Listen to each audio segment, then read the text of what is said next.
Môže byť ťažké rozhodnúť sa, či chcete zainvestovať do skutočne kvalitného nábytku a zaplatiť stovky až tisíce eur, alebo riskovať a kúpiť lacnú verziu nábytku z materiálu, ktorý možno neodolá ani len jednému silnejšiemu namočeniu.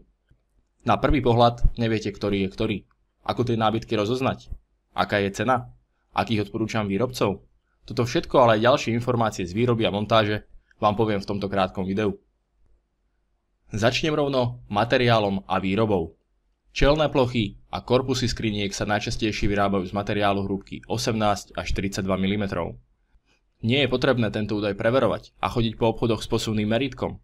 Dôležitejšie je poznať, akým spôsobom, na akých lisoch a s akou ochranou je tento materiál upravený. To sú ale informácie, ktoré sa v predajniach nedozviete. Na to je tu prvá škola o kúpeľniach. Materiál, ktorý je na výrobu kúpeľňového nábytku najideálnejší, je MDF alebo laminovaná drevotrieska. Najlepšiu ochranu voči vode výrobcovia dosahujú niekoľkonásobným nástrekom farby na MDF dosku. Farba dokonale prekryje všetky plochy, vrátane hrán. Pri použití PUR, teda polyuretánových farieb, odolných voči vode, oteru a mechanickému poškodeniu, sa podstatne zvyšuje životnosť nábytku. Ďalší materiál ideálny na výrobu je drevotrieska. Drevotrieskové dosky niektorí z výrobcov napúšťajú látkou, ktorá odolá vode a zabráni napúčaniu nábytku. Drevotrieskové nábytky sa hlavne laminujú. Laminovanie, rovnako ako nástrek farby, odolá vode a oteru.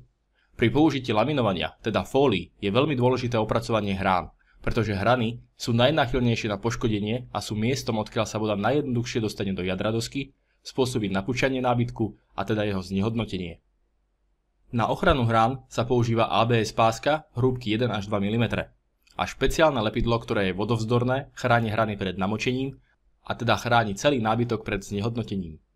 Použitie kvalitnej pásky a lepidla je veľmi dôležité, ale používa ho skutočne len zo pár výrobcov.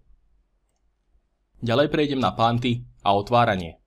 Štandardom u všetkých kvalitných výrobcov je automatické zatváranie, tzv. soft close na všetkých šuplíkoch a rovnako spomalovač je na všetkých kvalitných nábytkoch s dvierkami.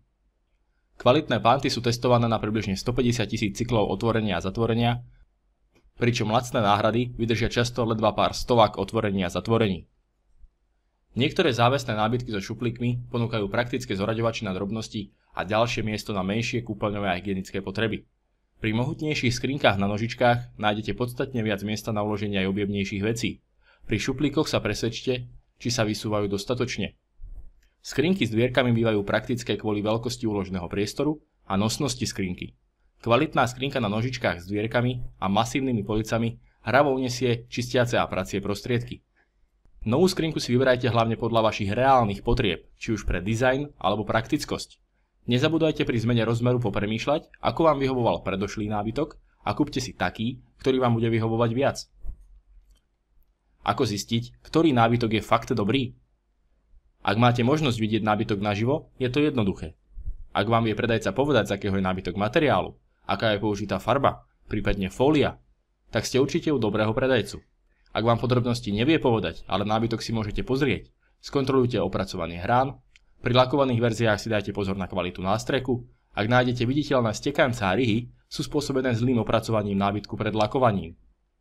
Vyskúšajte si chod a nastavenie šuplíkov a dvierok. Ešte predtým ale odporúčam pozrieť si stránky niekoľkých výrobcov, porovnať ceny a prispôsobiť svoje nároky a očakávania cenovej kategórii nábytku. Aj pri kúpeľňovom nábytku platí, rovnako ako pri obkladoch a dlažbách, že cena nie vždy zodpovedá kvalite. Často je akciový nábytok od kvalitného výrobcu, ale s malými nedostatkami kvalitnejší, ako ten na pohľad možno krajší a kvalitnejší, ktorý síce vyzerá lepšie, ale je nalakovaný nekvalitnou farbou, ktorá môže po 2 rokoch ožltnúť, alebo je použitá tenká nekvalitná fólia, sú zle opracované hrany, ktoré nasahujú vlhkosť a po pár mesiacoch nábytok napučí. Výrobcov nábytku je veľa a nedá sa určiť, ktorý je najlepší. Poznám množstvo firiem, ktoré ponúkajú skutočne kvalitný a trvácný nábytok. Čo je ale dôležité, je cena. Značky ako Villeroy-Boch, Duravit, Laufen sú špičkou v dizajne a kvalite. Sú to značky pre tých, ktorí hľadajú exkluzivitu a nemajú hlboko do peňaženky. Pre ľudí, ktorí hľadajú kvalitu, ale financie im nedovolujú zaplatiť niekoľko tisíc eur za nábytok, odporúčam kvalitných českých výrobcov s tradíciou. Sú nimi hlavne firmy Intedor, Lebon a Krajcar. Ďalšie značky, ktorých ponuku neprehliadnete, sú Kolo, Keramak, IKA, Gustavsberg a Ideal Standard. Výrobcov je o mnoho viac. Spomenul som vám len zo pár, s ktorými mám osobnú skúsenosť.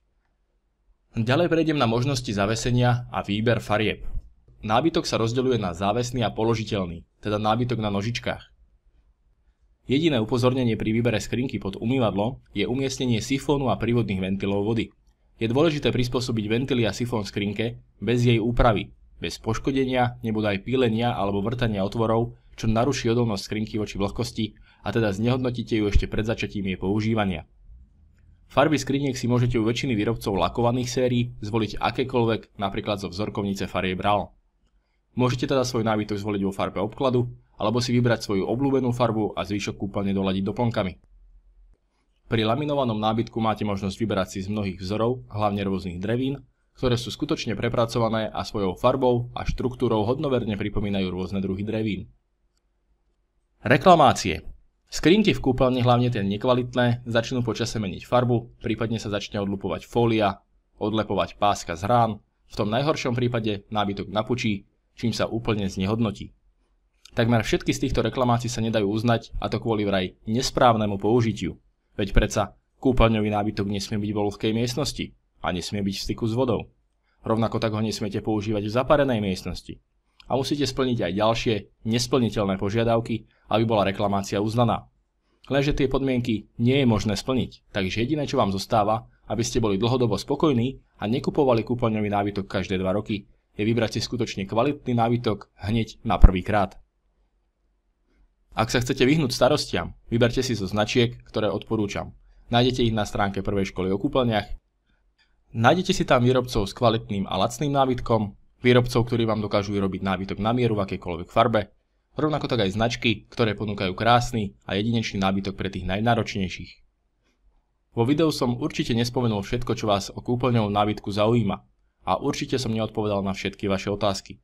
A preto neváhajte a obráťte sa na mňa s akýmkoľvek problémom alebo s otázkou mailom na lukaš@arter.sk alebo využite chat priamo na stránke. Ak sa vám video páčilo a myslíte, že by mohlo pomôcť aj iným, zdieľajte ho. Ďakujem za sledovanie a prajem vám krásny zvyšok dňa.